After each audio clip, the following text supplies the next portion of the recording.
Welcome to the Finance Garage podcast, your go-to podcast for navigating the world of finance. I'm Jonathan, your financial guide, bringing the latest market trends, investment strategies, and financial news that matters to you. And by the way, I'm also going to share my other passion, which is cars. At the SWU Group, we help everyday families achieve financial success. Our integrated services include financial planning, accounting, credit advisory, and estate planning. We're here to guide and support you every step of the way, from custom investment strategies to maximizing tax efficiency.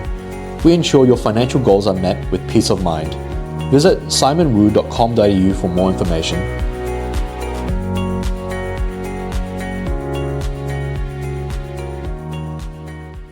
So welcome back everybody to the Finance Garage. As always, Jonathan Wu here, Senior Financial Advisor and Principal at the SWU Group. And today we're going to deep dive into a hot topic in the superannuation industry, the APRA heat maps, and how they're influencing the investment strategies of industry super funds.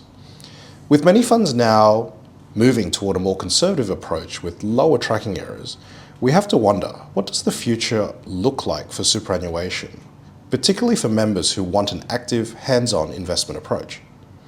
Are SMSFs the only viable alternative? Could we be moving toward a single default industry super fund? Perhaps even the future fund itself could be a viable option. And where does that leave financial advisors in a landscape further complicated by challenges like the new CSLR levies, which seems to be only growing, and even most recently, in the last 24 hours as we record this, CBUS is now embroiled in their own new scandal. Joining us today to shed light on these pressing questions is Mike Taylor, the Managing Editor of Financial Newswire, who most people know is a veteran in the financial services industry in his previous role at Money Management for 25 years. And so, Mike, welcome. Thank you, Jonathan.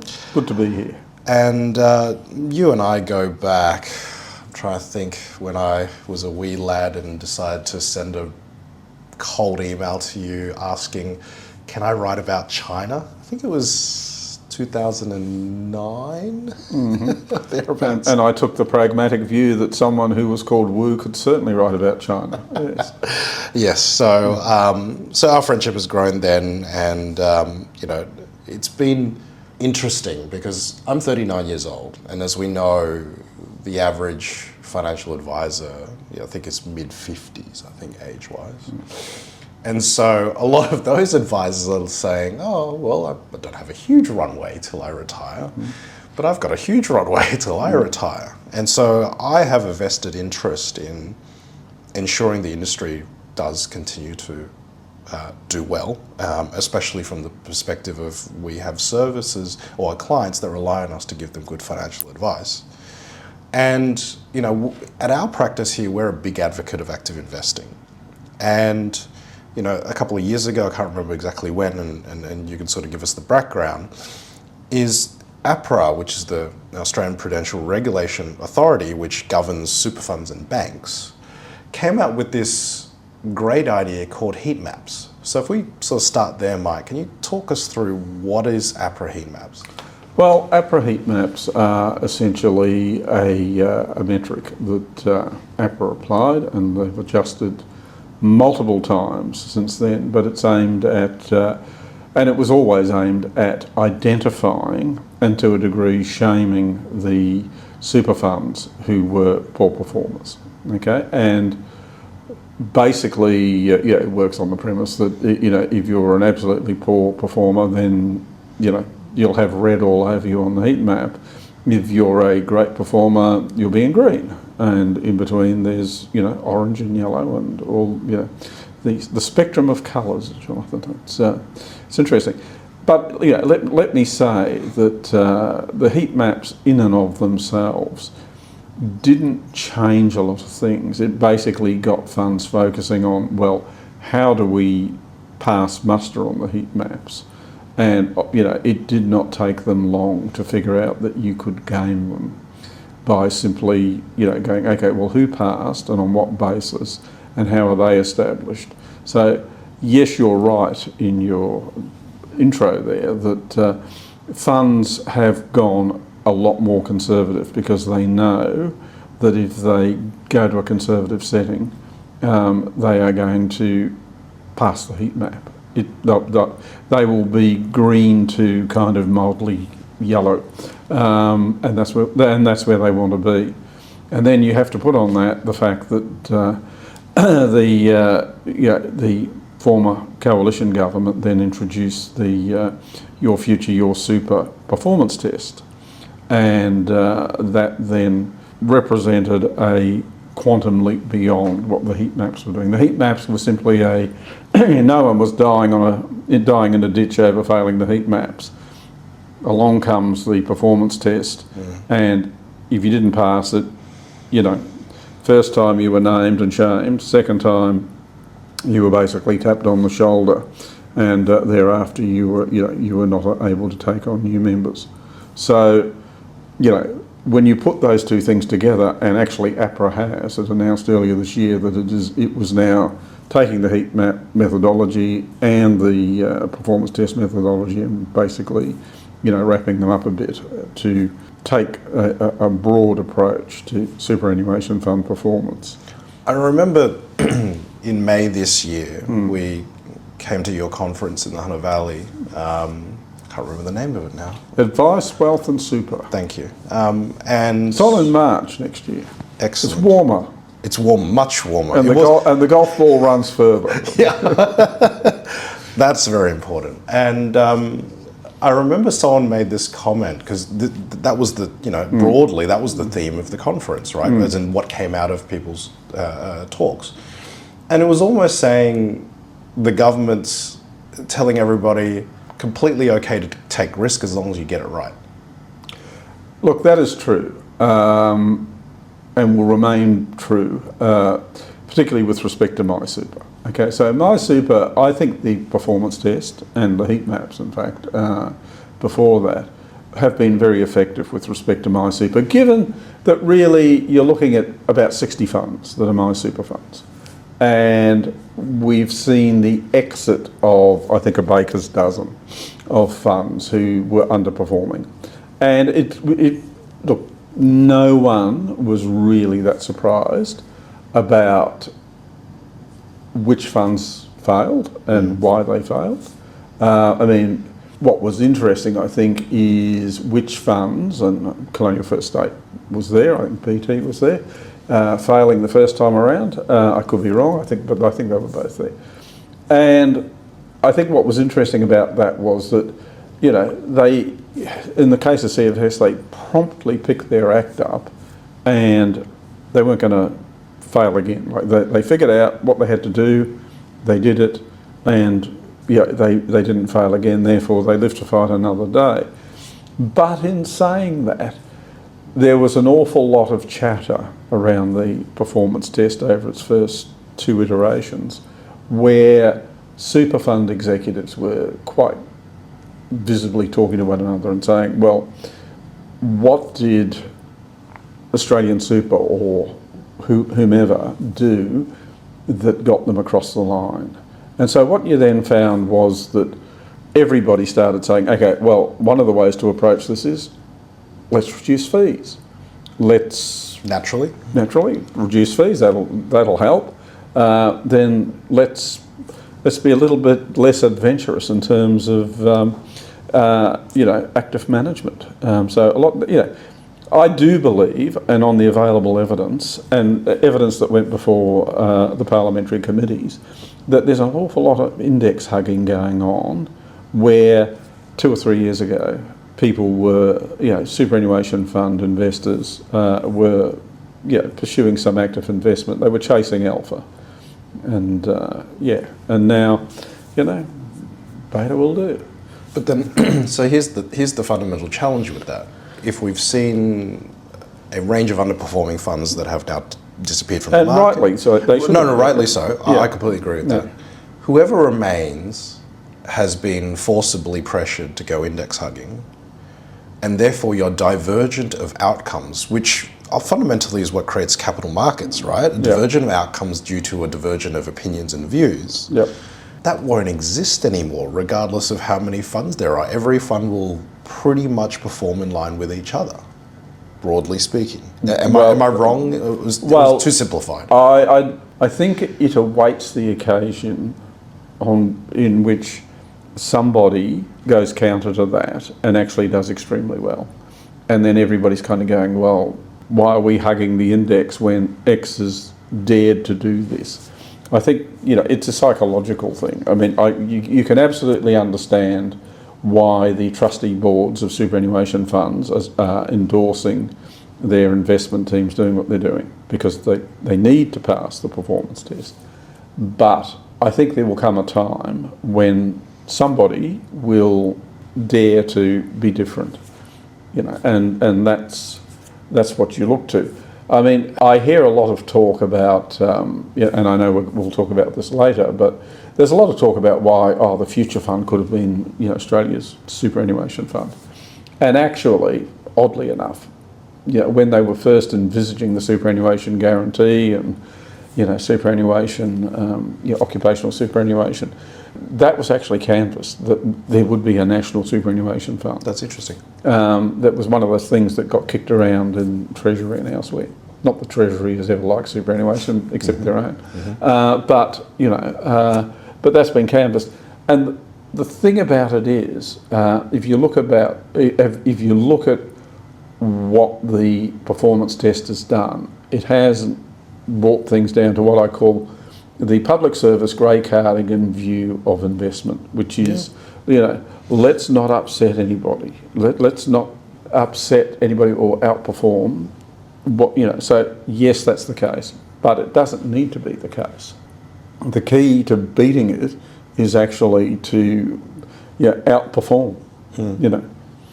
And so it's up to somebody to say there is a real incentive to take a bit of a risk and outperform. And until that happens, we'll go with the grey cardigan.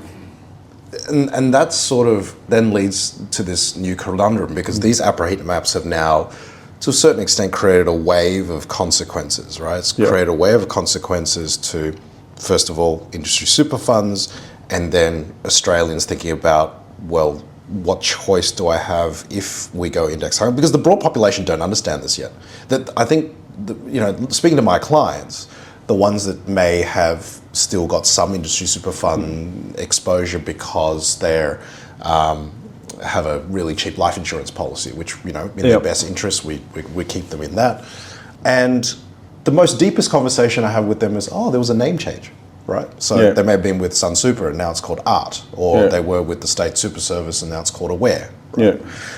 That's about it. They have no interest whatsoever, regardless of age, about APRA heat mapping themselves. Well, I shouldn't inject this into the thing because we could be here all day, but, let's go back to, the Cooper Review.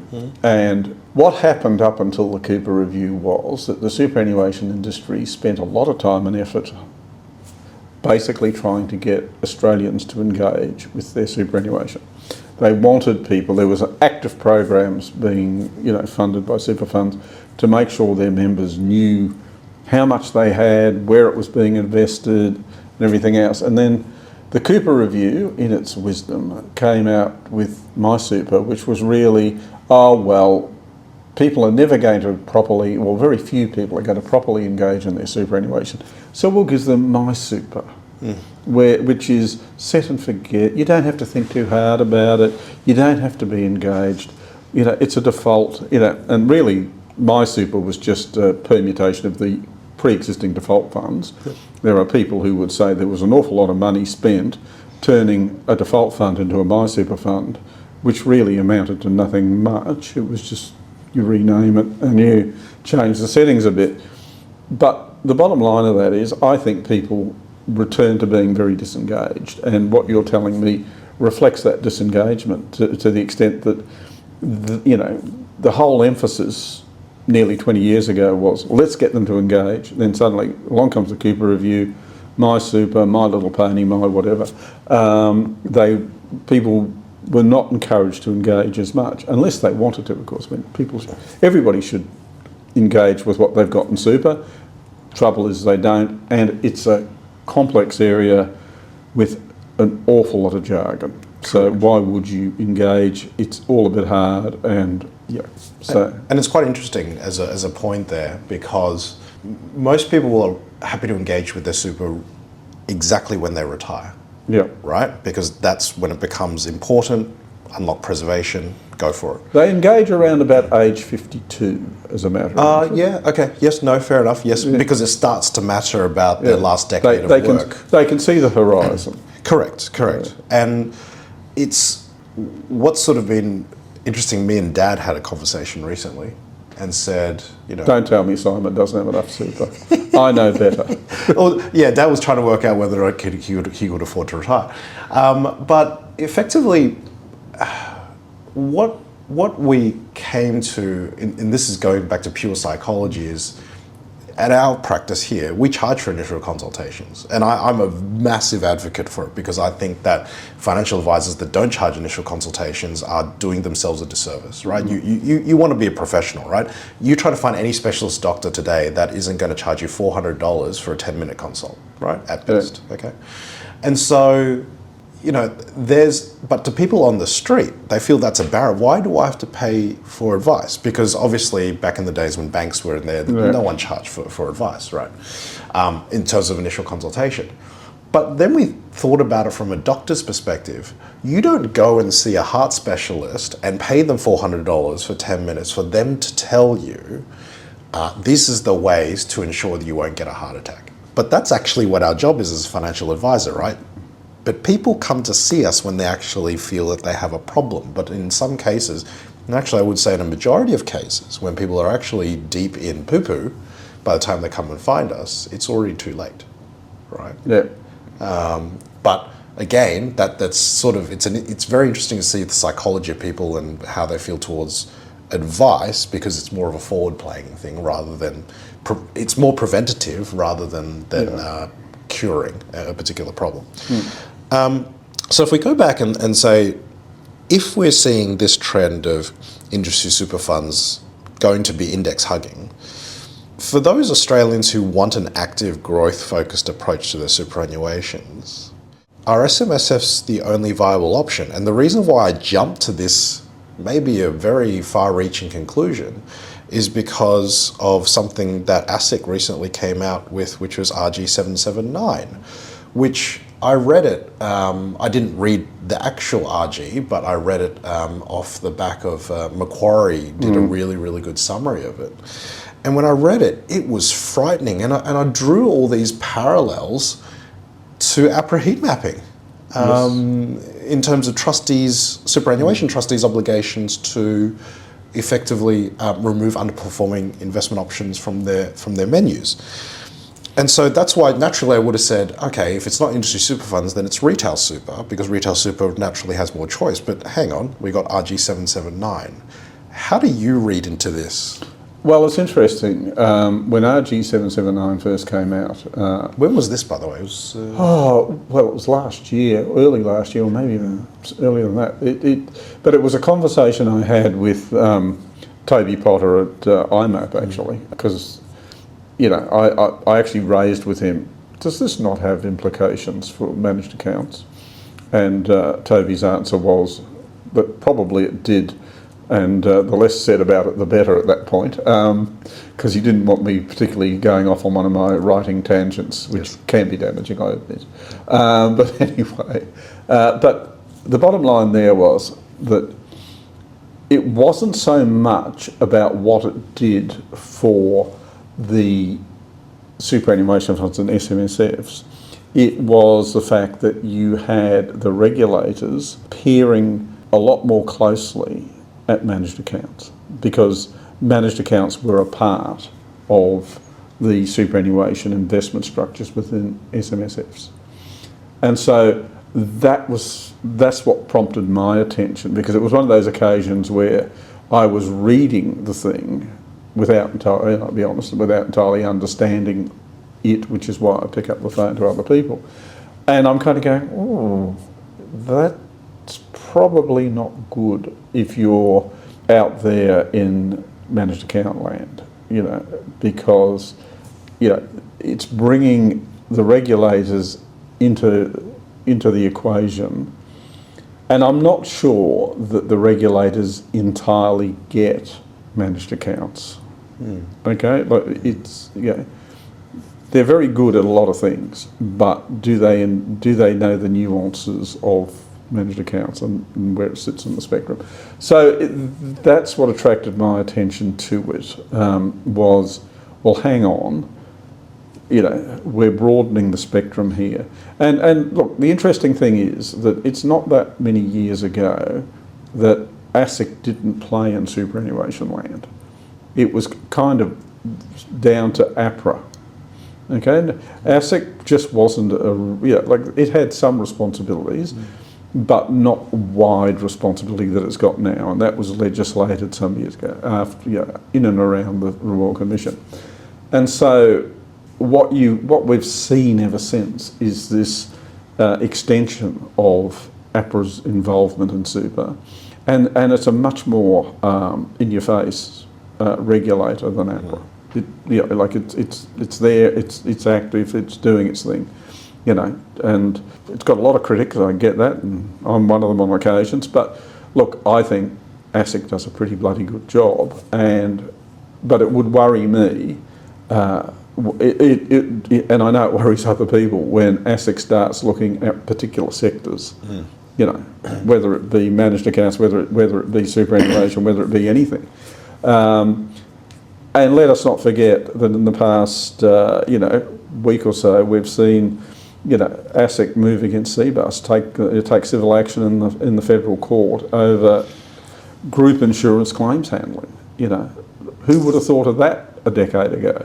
And even with that, I mean, what I was reading in terms of headlines and stuff is 15 months to pay out a policy, right? Yeah, that's true, and that is not forgivable. It isn't. And we had the Minister yesterday at our artificial intelligence conference, but we were talking about such things. And he made the point, which is self-evident, which is, and we all know it, that licensees cannot outsource responsibility to a service provider. So Link Administration handles CBUS's admin. TAL is the group insurer. Nowhere in ASIC's information to date do they particularly blame TAL and Link. They blame CBUS. Why do they do that? Well, because you can't outsource responsibility. So CBUS has got a problem, but it's a problem that probably would not have manifested this way before the Royal Commission and before the empowerment of ASIC to look more closely at superannuation and in all its facets. So it's an interesting dynamic, and one that was probably inevitable, but really came with a rush after that, so after the Royal Commission. Do you think then, if the screws are being tightened on industry super funds, you've got the CBUS issue, I have a gut feeling it's not going to be the last. And everyone's sort of retreating into their shells. That's the natural reaction, right? Yeah. Is that, okay, we just need to, whether it be from a features perspective, if we're going to struggle to deliver a service with all these bells and whistles, we start taking away bells and whistles, right? We've got to be quite basic in our approach. Ready to take the first step in investing, or just looking to continue growing your wealth without being inundated with financial information? With SWU Online Invest, we offer a range of expertly managed portfolios designed to match your investment needs. Whether you're a seasoned investor or just getting started, know that we will work tirelessly to ensure your investments are strategically positioned to maximize your goals. Visit swuonlineinvest.com.au today.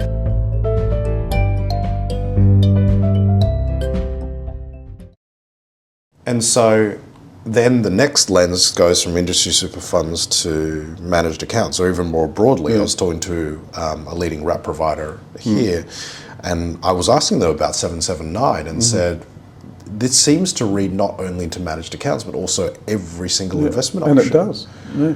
And doesn't that mean then naturally you're also going to go into your shell, right? And wrap platforms may go into their shell because it's, they have a responsibility to remove underperforming product. And at certain points in the cycle, lots of products would underperform. Well, and this is the thing that regulators, well, this is the thing that people sitting within regulators do not get, which is that markets are dynamic. Which I am always reminded of the environment that preceded the global financial crisis and what happened thereafter, and how a number of people who could arguably have been accused of making stupid calls looked like they'd made great calls when the boom fell on the GFC. It's kind of,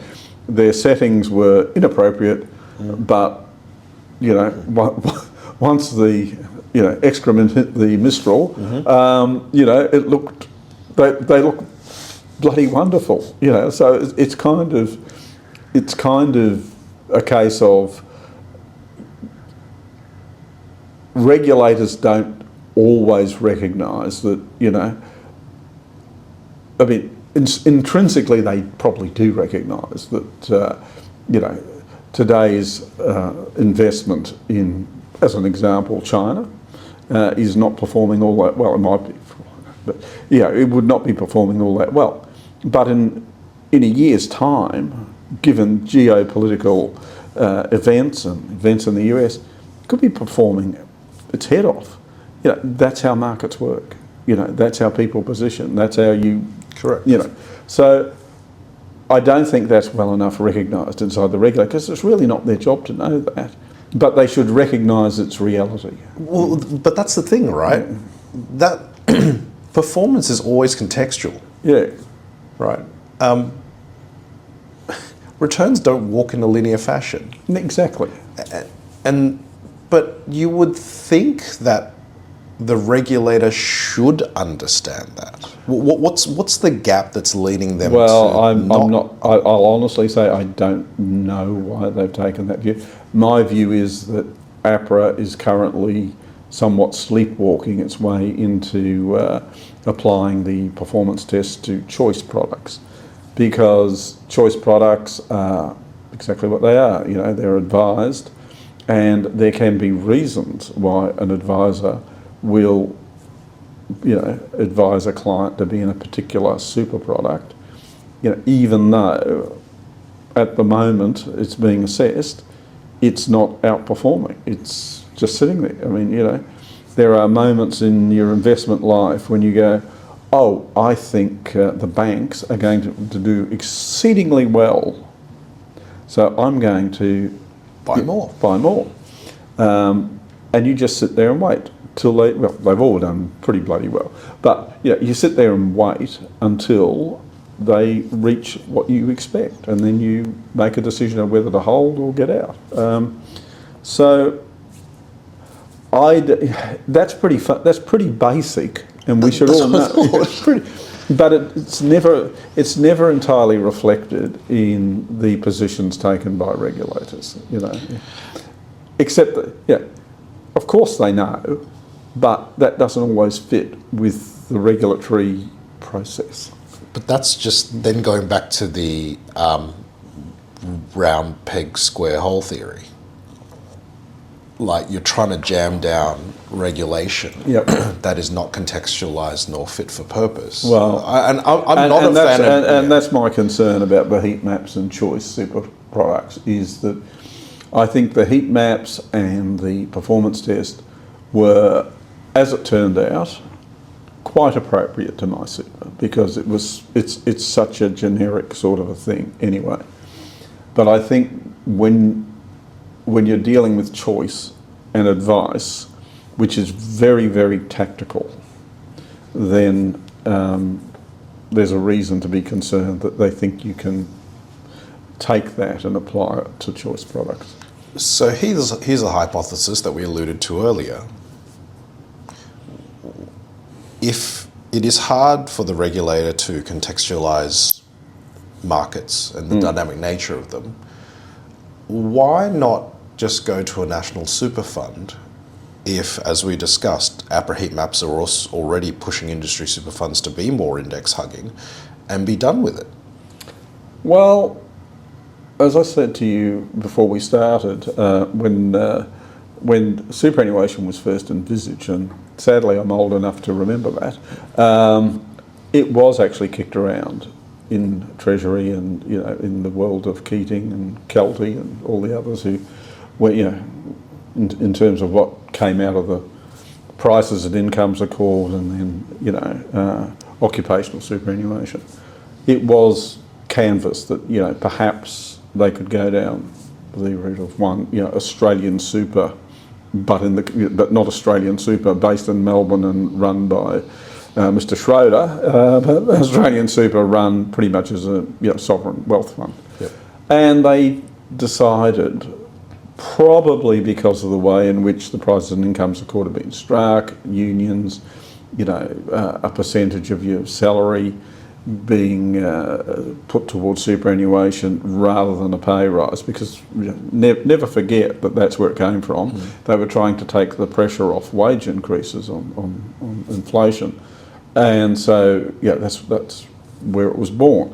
So it had a natural drift towards industry funds and a diversity of them, and the unions who were then in partnership with the employers, which is why you get in the whole industry fund structure.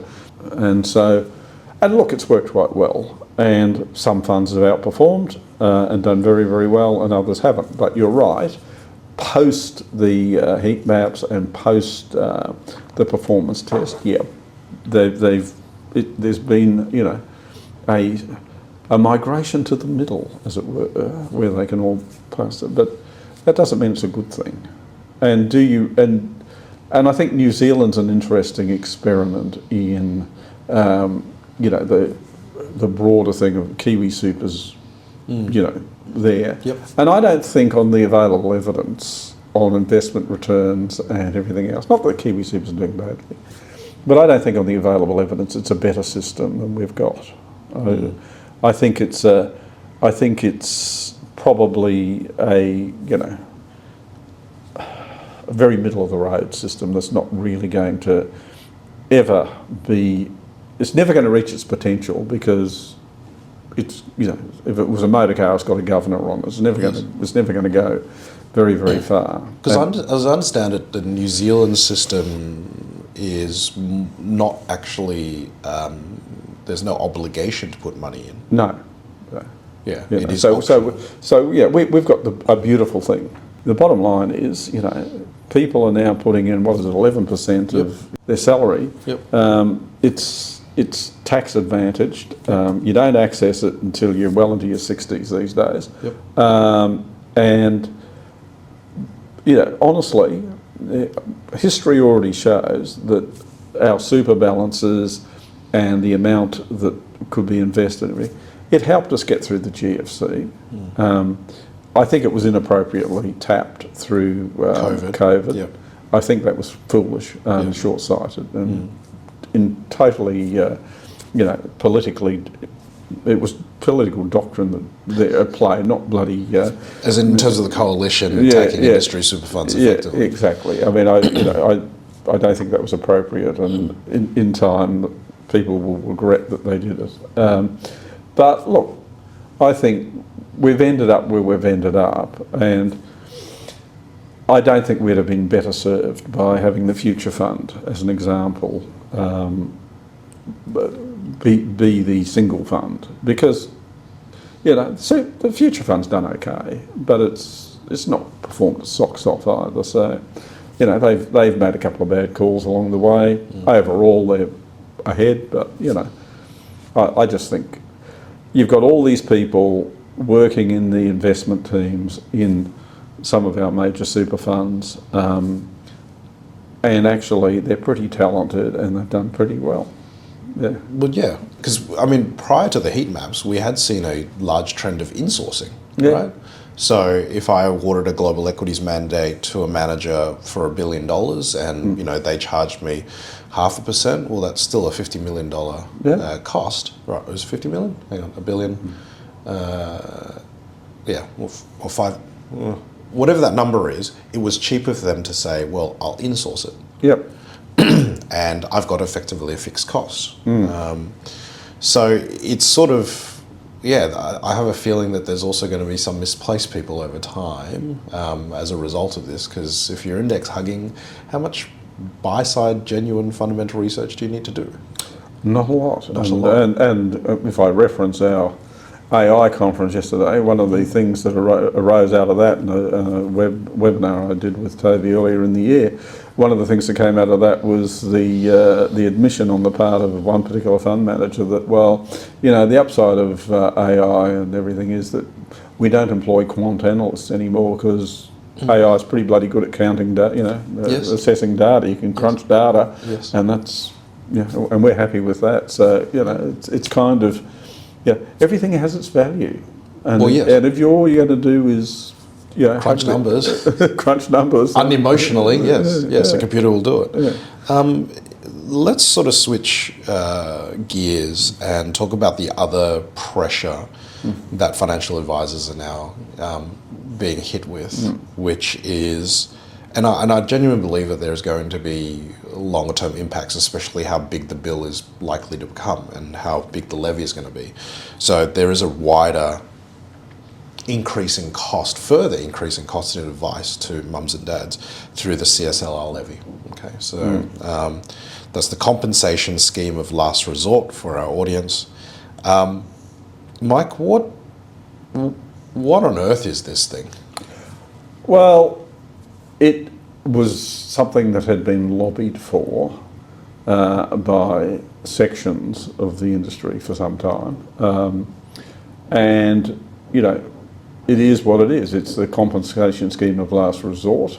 And it ought not to have been necessary if when financial services companies of any order, financial planners, whether they're fund managers, product manufacturers, if everybody anteed up when there was a failure and they were deemed to be wrong in that failure, if APRA could have imposed a penalty and the penalty would be paid, then there would be no need for a compensation scheme of last resort. Unfortunately, APRA over its lifetime, and before that the Ombudsman, there were many unpaid determinations because many of the companies against which the determinations were made, went bankrupt. So therefore you were never going to get money out of them. For the benefit of our audience, AFCA is the Australian Financial Complaints Authority, which is the government body that effectively processes when you have a complaint about financial advisors, insurance products, insurance companies, anything to do with your financial life. So the bottom line is AFCA actually lobbied hard for a compensation scheme of last resort because, bluntly, punters, investors, clients were being hung out to dry when things went wrong and companies went bankrupt. So they weren't getting the money that properly they were judged to be owed. And so that is why it came along. And what has happened, and Phil Anderson at the FAAA, Financial Advice Association, and others, I think, have done some pretty good work in analysing and explaining why what has happened is wrong, and I agree with them. What has happened is that they've established the CSLR. ASIC, and I don't know why, and I don't know whether Joe Longo has ever regretted that they did so. I'm not sure it happened under his watch, but it might have.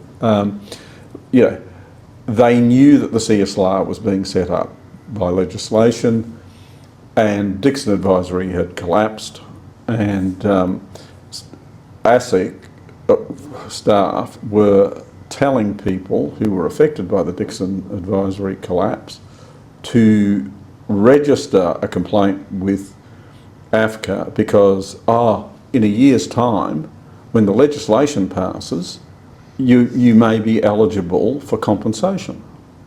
So you've got two things at play here. One is the establishment of the CSLR, which was funded by levying the major banks and insurers, then a very modest input from the government, more modest than it originally promised. I think it was a 4 million original.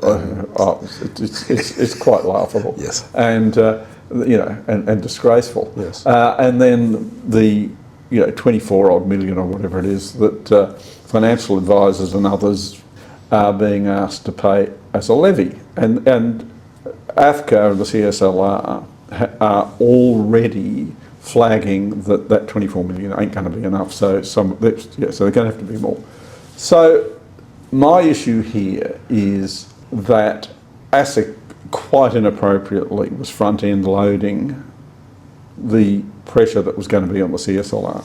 Now, I think the CSLR is an okay thing to have, but not when it's front-end loaded and not when the funding of it is so narrow that financial advisors and credit providers it's a very narrow spread of people funding it. Correct. And the product providers are not even being hit by it. So I just think the structure of it is not right. But it's being well run. I think Joanne Block and the team at the CSLR are doing the best they can with what they've been handed.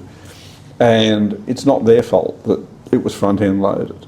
So I think there's been a whole lot of instances where the cost of it from the get-go has been much more than would normally have occurred. I know people got hurt with the collapse of Dixon Advisory. That's unfortunate. But I'm not sure that it's the responsibility of public servants working inside a regulator to be saying, oh, look, the legislation's coming through, you'll be all right, you might get a payout, especially when it's not Commonwealth money.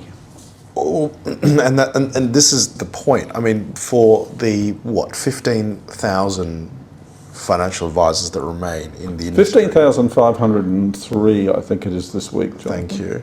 We're all sitting here going, we're paying for Dixon's sins. Yep. Which has now also then been compounded by, I think, something that happened this week where the case that ASIC took against a director for trading insolvent, I think, and that ended up being lost by ASIC with costs awarded. Yep. And the silver lining was that the CSLR is not going to be hit with the cost order. No, but the ASIC levy will be. The ASIC levy will be. So we're sitting here as 15,000 financial advisors going, we're paying for Dixon's sins, and ASIC's tried to go after them and failed, right, on the director's duty side, right, because it's a different type of action.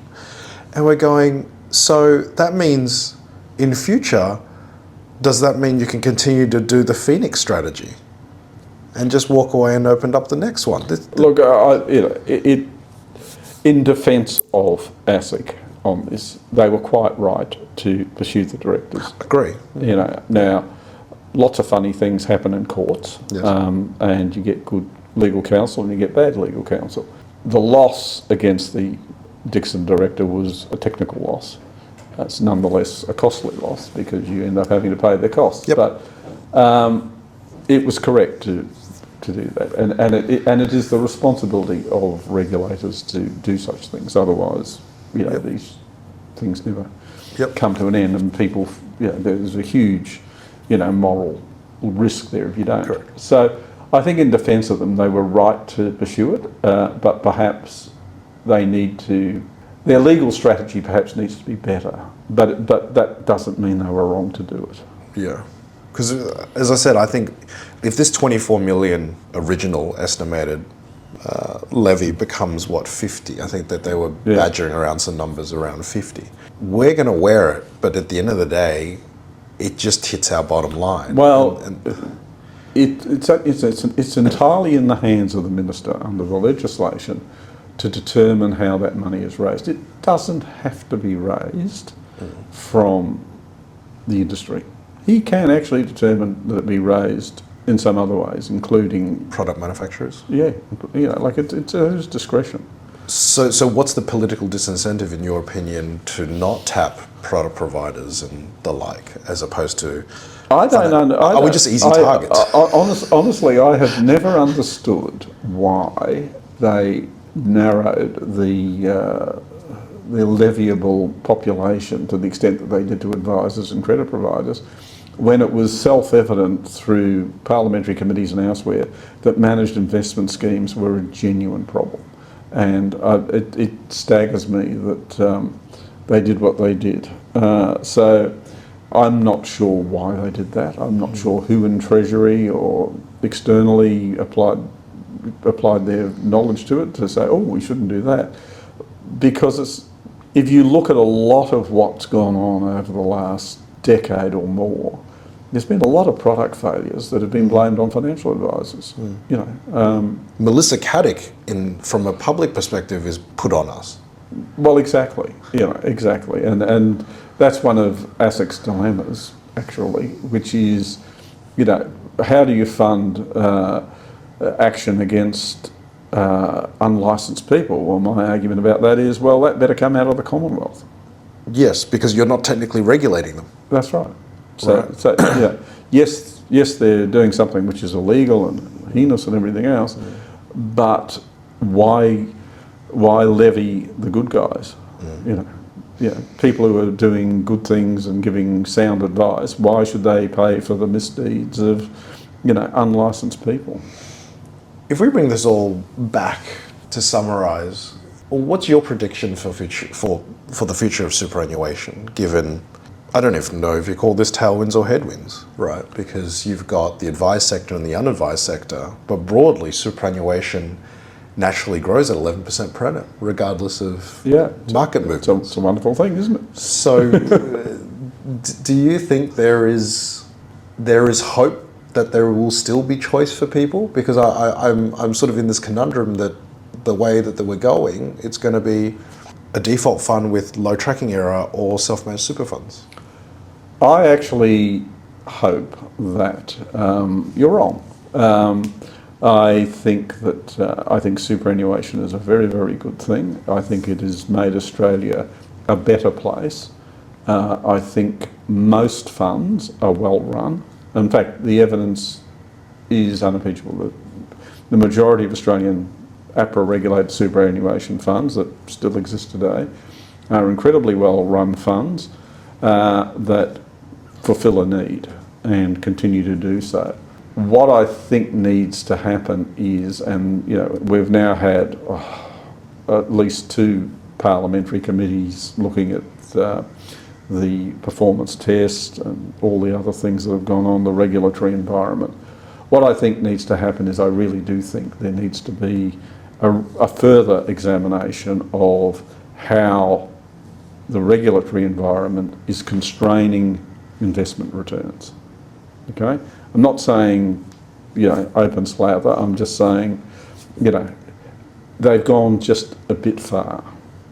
And they're congratulating themselves because, oh, look, you know, 13 funds or whatever are no longer in the MySuper space. You know, a number of choice products which were pretty low rent anyway, under pressure and will get out. But I think, you know, superannuation was always intended to take pressure off the social welfare system, the age pension. And if it is so constrained and so tied to the index, as it appears to be at the moment, then the amount of pressure it relieves from the age pension, which is a very high cost to the budget, is going to be diminished. So you know, they need to, you know, the policymakers need to think it through more clearly. Okay, so that's just where they need to go, and they need to look at it in the broad. They need to take a lot of the agenda out of it and go, well, you know, how many funds have failed over the years? Not many. You can count them on actual total cataclysmic failures, yes. So I just think, you know, they've gone too far in terms of trying to regulate it. And I don't think regulators are not particularly good at making policy, and I think they should be kept out of the policy environment. You know, they should be there to regulate, and the politicians should look at the economic consequence of what they're doing. And I don't think enough of that's gone on. Well, as I said, I've got a long runway to go, Mike. And, I've always been of the belief that financial advice specifically should be a cottage industry. It is not something that is churnable. It is a very personal one-on-one type of business.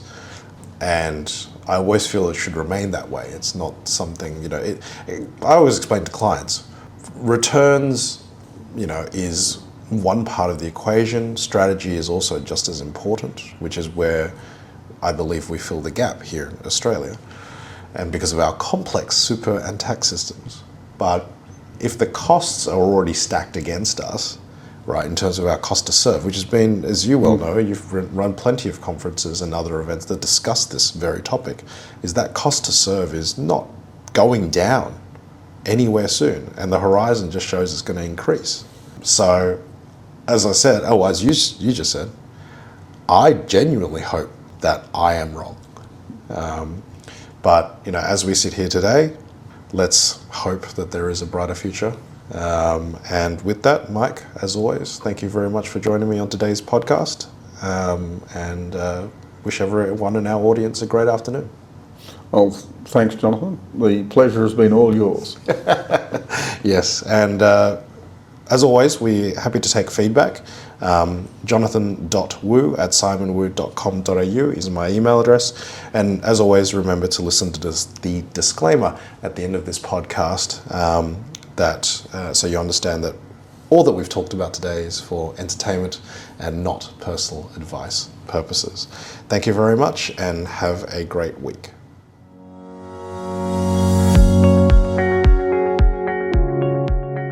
This podcast is not financial product advice and is intended to provide information only. It does not take into account the investment objectives, financial situation, or needs of any person. You should assess whether the information is appropriate for you and consider talking to a financial advisor before making any investment decisions.